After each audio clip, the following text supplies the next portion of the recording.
Ẹ káàárọ̀, àkójúmọ́.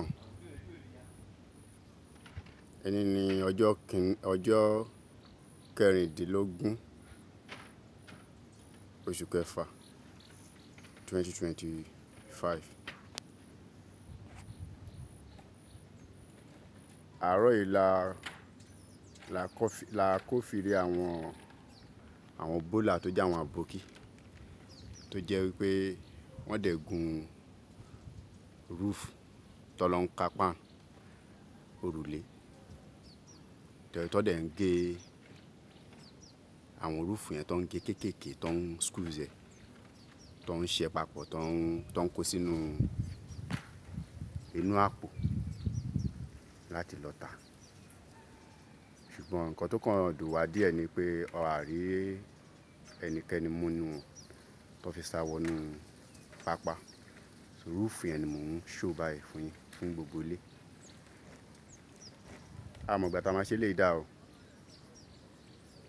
Ilé kan náà lélẹ̀ náà. Wọ́n ti ka gbogbo yẹn tán pátápátá. Ilé tẹ́ ń wò yìí tí mo padà ń show lẹ́lẹ́kejì yìí tò sí ara ilé ẹgbẹ́ méjì lọ́jọ́ wà. Tò sí ara lọ́jọ́ wà. Débi pé ilé tí mo wá padà tó ń show yín tó yẹ pé ẹ̀rí páànù kankan ẹ̀rí alumínà kankan lórí ẹ̀ yìí. Cream color òun ni alumínà tó kàn sórí eléyìí. Nílò olóye ni o.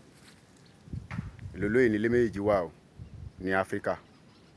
Ilé tí mo ń show fún yìí wọ́n ti ṣe táìsì ẹ̀, wọ́n ti rẹ́, kódà wọ́n ti paint ẹ̀, ilẹ̀kùn ti wà ń bẹ̀, burglary ti wà ń bẹ̀. Débi pé kọ́ndẹ̀ kó wá ni, ẹ jẹ́ ń súnmọ́ bẹ̀ kẹ́ lè rí dáadáa. Kẹ́ni yẹn kó kàn kó wá ni. Wọ́n dẹ̀ sọ ilé yẹn, wọ́n sọ di oníhòhò. Wọ́n tú àṣírí ilé yẹn, wọ́n tú síta. Ẹ ṣáà ti rí táìsì. Wọ́n ti paint ẹ̀ o. Wọ́n ti ṣe sílẹ̀ abẹ́ o. Ẹ ṣáà ti rí sílẹ̀ abẹ́. Kẹ́ni yẹn kó wá. Kó tó di pé wọ́n dẹ̀ tú wá yọ roofing. Wọ́n yọ aluminium. Wọ́n yọ burglary. Gbogbo àlàáfíà lé wọn yọ.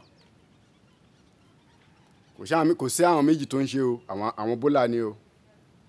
Àwọn àbókí tó ń lu gbangban káàkiri ni o. So tó bá wá sí àǹfààní eléyìí mọ́, kí ni nǹkan tó wá kù tó lè wà lè túnṣe o. Ẹ jẹ́ ká máa gbàrò o. Kéèyàn fi owó iyebíye fi ṣe ilé. Kó jẹ́ pé àwọn àbókí, àwọn ọ̀tọ̀wárìnwá ló máa yọ wá lẹ́nu. Tó máa sọ iṣẹ́ tó tẹ́lẹ̀ lẹ́ni ṣe láàárọ̀ ọjọ́ tó dẹ̀ báyé ẹ̀jẹ̀ báyìí. So bó ṣe nǹkan tá rí ní àárín yẹn nìyẹn. Ọlọ́run kó gbàdúrà gbogbo wa o. So àwọn aluminium tó yọ yẹn náà lélẹ̀ yìí o. Ẹ ṣáà ti rí tó dùn wá pé ààrẹ anybody mọ̀ mú. Aluminium ló wà nínú ẹ̀ o. Ló wà lẹ́lẹ̀ ṣe bó ṣe squeeze ẹ̀. Àwọn ilé tó ìkásílẹ̀ lélẹ̀ yìí o. Owó bówó lélẹ̀ yìí o. Ẹ ti rí owó bówó lélẹ̀ yìí o. Ẹ ti rí àdúrà àgbà o. Ẹ má yẹ ká san sí péye o. Ẹ dára fún wa.